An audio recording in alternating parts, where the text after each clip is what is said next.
talk. We are glad that you're here with us on this Monday, or whenever you're watching it. Yeah, that's true.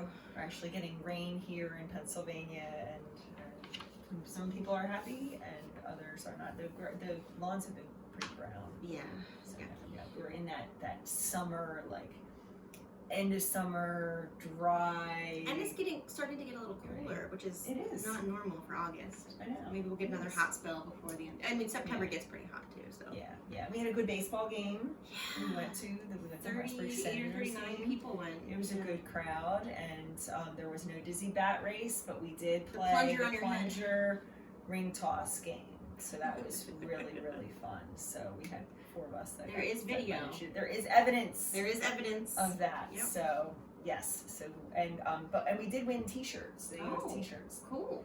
They're too big T-shirts, but that's okay. We had winnings, so I was really happy about that. So anyway, we're just talking because it's Monday. That's what we do. Yeah. And we'll eventually talk about the message and the sermon too. Right now. So, yeah, actually right now. So so we're in the parables, and this week's parable was about the rich guy building bigger barns, and Jesus telling the story, and and it was interesting when I was researching and preparing for this, the context piece, and like we were just talking off camera about the guy asking about his inheritance, Jesus in the middle Tell my teaching, brother to split it to me. Right. Jesus is teaching all these amazing things and telling people about centering themselves on God, and this one guy's like, hey, tell my brother that he has to give half the inheritance. Who does that? We do that, right? That's so people. But you could still get it 2 ways. It's an unnecessary interruption. We get those frequently in the church.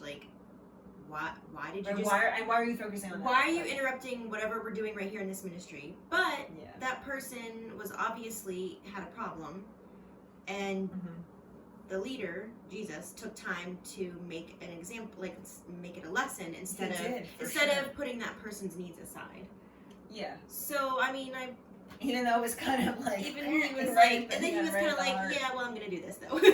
And he's who am I, the arbiter between you guys? But he didn't dismiss him. He just addressed it. He addressed it in a very direct way.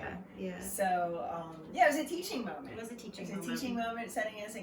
So that's a lesson that if you interject to Jesus, then he may make an example of you.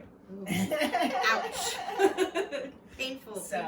But it's just I just think of it. It's so much like us. Even when we're material things don't mean a lot and whatever. We're still attached. I like creature my comforts. Stuff. Yeah, I like my stuff. With that. And even when you're going through things, it's sentimental value of things. I can't throw that out. Oh no, I can't do this. Yeah, you can. I can throw it out. You can. Yeah. Certain people can, but I'm so mean. But just how it's so easy to both accumulate and keep things for ourselves. It doesn't have to be stuff either. It can be feelings or a way of life or a pattern of behavior or things that you don't want to give up. Yeah, and some of it is that thought of I worked for this, I deserved it. True. And I think that... Or I got seniority, so... Yeah. I'm trumping all that.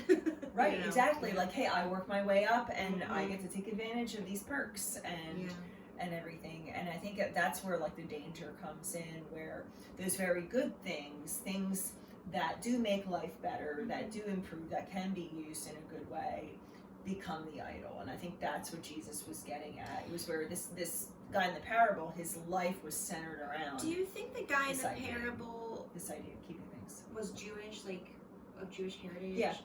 So it I just made me think of, they obviously... the word that's used is that material rich but spiritually rich too. Yeah. So it's very interesting. Yeah, it's very interesting that he's Luke specifically used that word to indicate that this guy was not just a guy off the street that was a pagan person. Right. That this was a guy that was devout. And he was also talking not just about physical things. He was talking about your spiritual gifts and your strengths and things like that. The reason why I asked why I think he was Jewish was if he was a Jewish person, he would be well versed in what happened many years ago in Egypt with Joseph. With Joseph, and storing all the wheat because of the famines. So like maybe he was just thinking, I'm going to store it like that, like Joseph did, and then we had a famine, but they still worked during the famine, so I didn't really. Yeah. But I was just thinking that maybe he thought that was an example he had. I'm going to put it in these storehouses, and then I'll have it for later. So, but he was like, nah, I'm just going to take a break. I'm not going to. And Jesus' emphasis there too, like the kind of like hyperbole, like the exaggeration is like everything that the guy in the parable said was about him, me, my. True. He was being super selfish. He wasn't going to give it to people who were poor. Like Jesus was overemphasizing that. Like none of us would say, self, I'm going to keep this. Like nobody would really do that. But Jesus is putting that in there. Stockpile in case the zombie apocalypse happens, and I'm going to be set, but everyone else can die of starvation. to emphasize that piece of like the self piece, not acknowledging that it was like the ground produced this wonderful harvest and produce. Like God was playing a role in that, as well as like natural resources, and then nothing of the workers that harvested the whole thing. There was no mention of the people that probably slaved away all day. Obviously, he had staff and people who worked on the farm, probably and some indentured slaves, to be honest. Right, and there were no mention of any people of those who got things. him to that point. Right. So I think would they get a break too? If he was sitting on his phone. So I think Jesus is going out of his way to emphasize that, of the centeredness on self and making something that is good and turning it into an idol. Like and that's why, like, once again, it's an exaggeration, like God is going to take his life this day, and like that's not, Jesus is not saying that's exactly what's going to happen accordingly, but he's using that as that exaggeration to say, you don't know what's going to happen today or tomorrow, because none of this is yours. Your life is not yours. Your things are not yours. Like all of that, you have to see as a gift, and it's a gift from God. And until you fully recognize that, like it's easy for those things to become more important. Is this parable? It's not the same, but it's similar to the one of the rich man who said, "What must I do to follow you?" And he says, "Sell all your possessions and follow me." I feel like that one gets more clout than this one does. I feel like that one's bigger, and I feel like sometimes in history it's been taught that if you don't give enough money to the church, you're going to go to hell. So, I feel like this one should get more time because of the way it is presented. Like it's not just about money. It's not just about giving money away so that we can support missions. It's about giving your life to serve this cause and bringing the kingdom work about, and it's not about you. So you can be rich, you can work hard. That's what you're supposed to do, is work hard. And some people are given the gift of making money. And that John can be Wesley a really even good talked gift. about that. Yes, you're right. And that's a very similar thing. They talk about all the make what money can, give what money can. And really, and some people are gifted that way. So, but using that gift not just to say, okay, that means I'm going to get the biggest cars, I'm going to go on the best vacations, I'm going to do all this, and then okay, if I have some left, then I'm going to give. It's the priority piece. Right, and I feel like we see that like not in church. Well, we probably do see it in churches because churches can have flaws. But like in politics, people who give the most money get the biggest benefits, or their interests get And so there's a flaw with that. Like in a church, it's more just we want the mission to continue, and I'm not going to lobby for whatever and that you don't like, even as far as like monetary generosity. We don't give, like I said in the message, like to receive a blessing in return.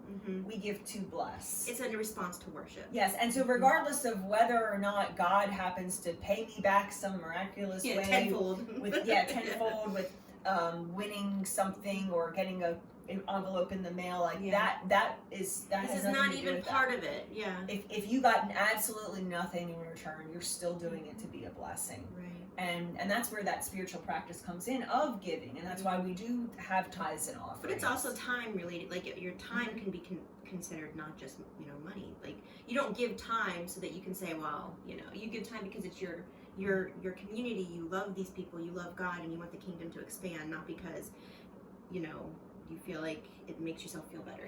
I mean, it probably does make you feel better. Right, but that's a byproduct. It's a byproduct of it. It's very good to do that. So, and even just like the whole idea of tithing overall, like very easily that can become this very rigid rule that people are following to say, okay, I have to give absolutely 10%, I'm going to go down to a penny, and which one is it? And like that kind of loses the point of it. It's kind of like sticklers. The idea is that it's the first fruits. It's putting that like I said, the consumption versus contribution. It's putting the contribution first, right, and then consumption second, and just prioritizing those things. And that's why it becomes a spiritual practice to say, hey, I'm trusting God, and I'm trusting, the church, and and I'd like to say, like, here, even at Table Life Church especially, like, we're wide open with how we spend money. Like, there's nothing that is hidden. If at any time you're like, hey, I want to see what the budget is, like, we did that at the State of the Church meeting, that kind of thing. But it's all like, it's a matter of trust. And I think that's where the hard issue comes, is to say, if I can't give, like, is it a matter of trust on my part? Do I trust God, and do I trust this church and leadership in that orchestration and that have been put in this place to govern that, to use these finances to build the kingdom? Right. And if not, then let's examine why. Right. Because I think a lot of that is that matter of trust, and that's why I don't even think this whole parable is really even about that. No, it's not even about any of that, and I think people try to make it about that, so it's good to address that. But right. honestly, this is more about just in general your priorities and your willingness and readiness to be a part of the kingdom, and whatever that will take is not, it's not easy. Take your cross and follow me. Like, it's hard to do this stuff, physically, emotionally. It's not easy being a pastor. It's not easy serving in a church.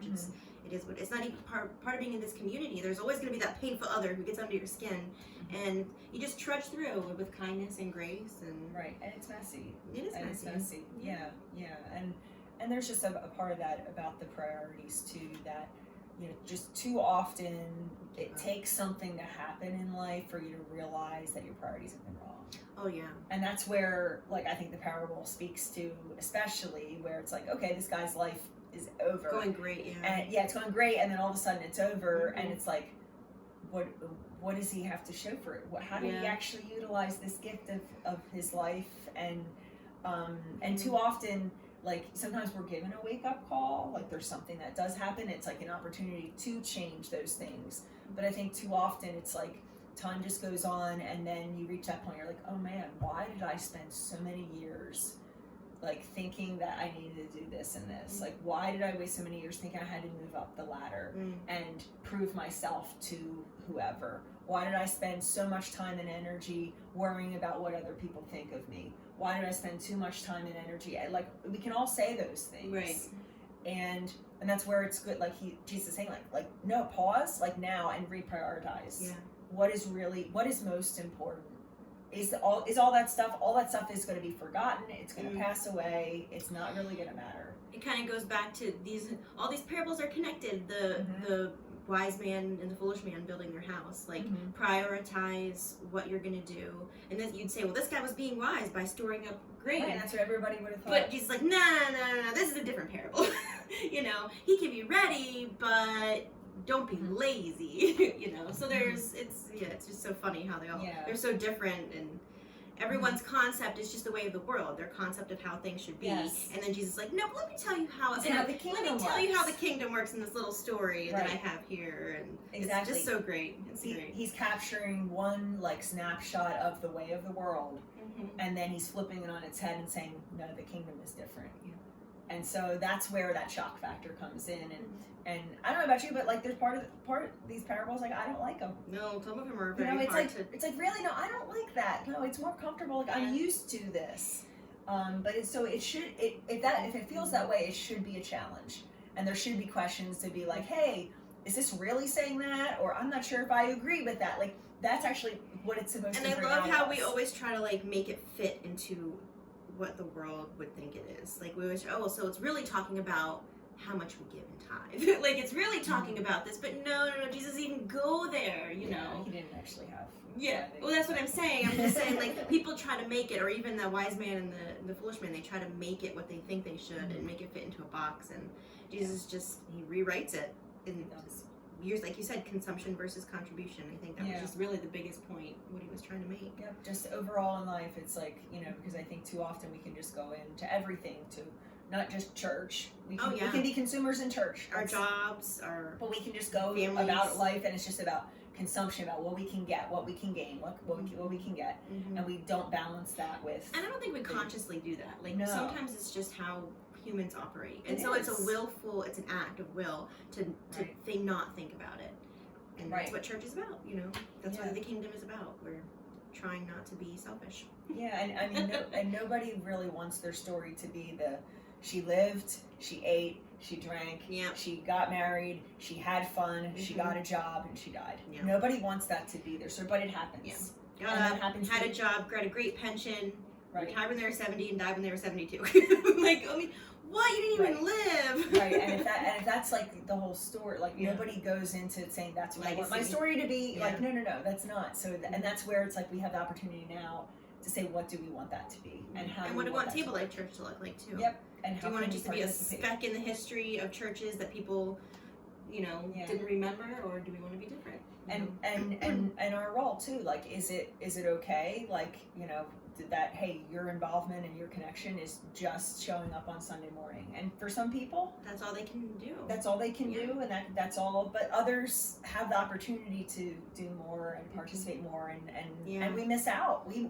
the body misses out when people don't plug in and when people hold back and we want you. We need you. We need each other. So yep, it's all part of it. Yeah. So cool. Thanks, Becca. Thanks for having me. Conversation, and always fun to chat. And so this Sunday, coming Sunday, we're on the favorite parable line, Parable of the Talents, which is kind of connected. They all kind of flow in one another, but once again, it's just juxtaposing things from the world and God's kingdom. So anyway, so it's one of my favorites, and we're going to be talking about that. So make sure you join us Sunday, but in the meantime, have a great week and stay cool or dry or whatever, wherever you are. Wherever you are. That's all good. So take care, guys. Have a good week. Bye. Bye.